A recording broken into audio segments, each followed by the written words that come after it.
안녕하세요, 로빈쌤입니다. 오늘도 우리 함께 잠언 말씀을 묵상해 보도록 하겠습니다. 오늘 함께 묵상해 볼 잠언 말씀은 잠언 17장 16절부터 19절까지 말씀입니다. 먼저 우리 함께 이 말씀을 읽어보도록 하겠습니다. 어리석은 자는 지혜에 마음을 두지 아니하거늘 그가 어찌하여 손에 값을 가지고 지혜를 구하려 하느냐. 친구는 언제나 사랑하며 형제는 어려운 때를 위하여 태어났느니라. 명철이 없는 자는 손을 마주쳐 서약하며 자기 친구의 앞에서 보증인이 되느니라. 다툼을 사랑하는 자는 범법을 사랑하며 자기 문을 높이는 자는 파멸을 구하느니라. 네, 오늘도 귀한 하루를 주신 주님께 감사합니다. 오늘도 주님의 말씀을 통해 우리의 갈 길을 새롭게 하길 원합니다. 먼저 16절 말씀부터 보시겠습니다.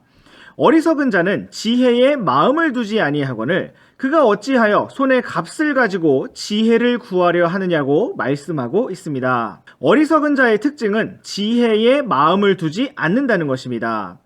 어리석은 자의 마음은 세상적이고 육신적인 즐거움과 쾌락에 있으며 자신의 유익과 안락한 삶에만 있습니다. 지혜로운 자의 특징은 지혜의 길, 주님을 두려워하는 거룩한 삶에 마음을 둔다는 것입니다. 지혜를 얻고자 하는 자의 특징은 손에 값을 가지고 지혜를 구한다는 것입니다. 우리가 지혜를 얻고자 한다면 우리는 반드시 값을 지불해야 합니다. 우리가 진리를 얻고자 한다면, 믿음의 삶을 걸어가고자 한다면 반드시 값을 지불해야 합니다. 때로는 우리의 유익을 포기해야 하고, 때로는 나의 권리를 포기하고, 때로는 나의 미래를 포기해야 합니다.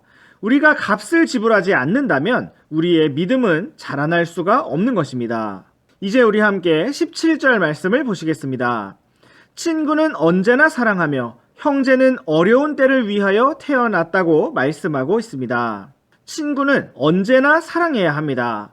서로 마음이 잘 맞을 때도 있고 마음이 다를 때도 있지만 친구는 언제나 서로 믿고 사랑해야 합니다.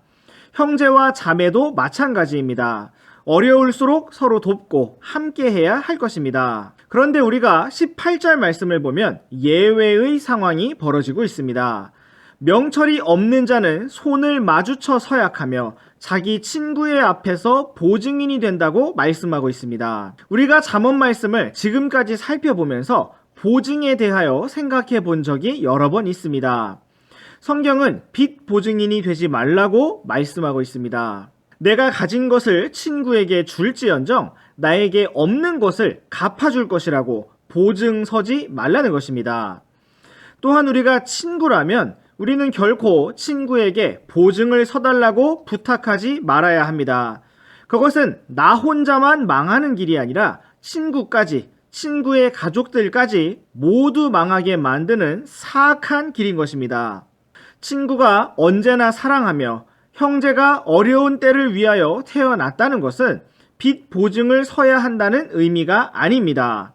그러므로 잠언 말씀에서는 17절과 18절을 연결하여 이것을 다루고 있는 것입니다.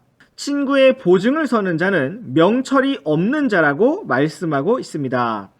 우리가 무너진다면 우리는 옆에 형제를 도울 수가 없습니다. 우리가 친구와 형제를 도울 수 있는 한계점은 내가 무엇을 가지고 있는 것까지입니다. 우리는 우리에게 없는 것으로 도울 수가 없습니다. 보증은 나에게 없는 것을 주겠다고 책임지는 어리석은 행위이므로 우리는 결코 그러한 선택을 하지 말아야 합니다. 이제 우리 함께 19절 말씀도 보시겠습니다. 다툼을 사랑하는 자는 범법을 사랑하며 자기 문을 높이는 자는 파멸을 구한다고 말씀하고 있습니다. 우리는 이 세상에서 다툼을 즐겨하는 사람을 볼 수가 있습니다. 다투기를 주저하고 멀리하는 것이 아니라 언제든 싸울 준비가 되어 있는 사람들이 있습니다.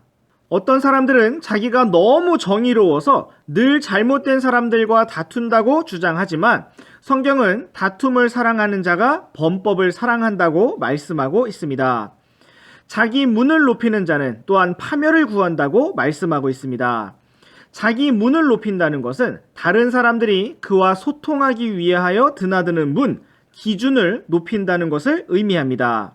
다른 말로 교만하고 엄격한 것을 의미합니다. 그렇게 자기 문을 높이는 자는 스스로 품격을 높인다고 생각할지 모르지만 성경은 그러한 사람이 파멸을 구한다고 말씀하고 있습니다. 물론 우리는 스스로 우리 자신에 대하여 엄격해야 합니다. 그러나 우리의 문은 예수님처럼 낮아져서 모든 사람들이 들어올 수 있게 해야 합니다. 주님께서 우리의 마음을 사랑과 은혜와 겸손과 지혜로 가득 채워주시기를 원합니다. 네, 오늘의 잠언 묵상은 여기까지입니다. 우리 다음 시간에도 계속해서 잠언 말씀 묵상해 보도록 하겠습니다. 그럼 안녕!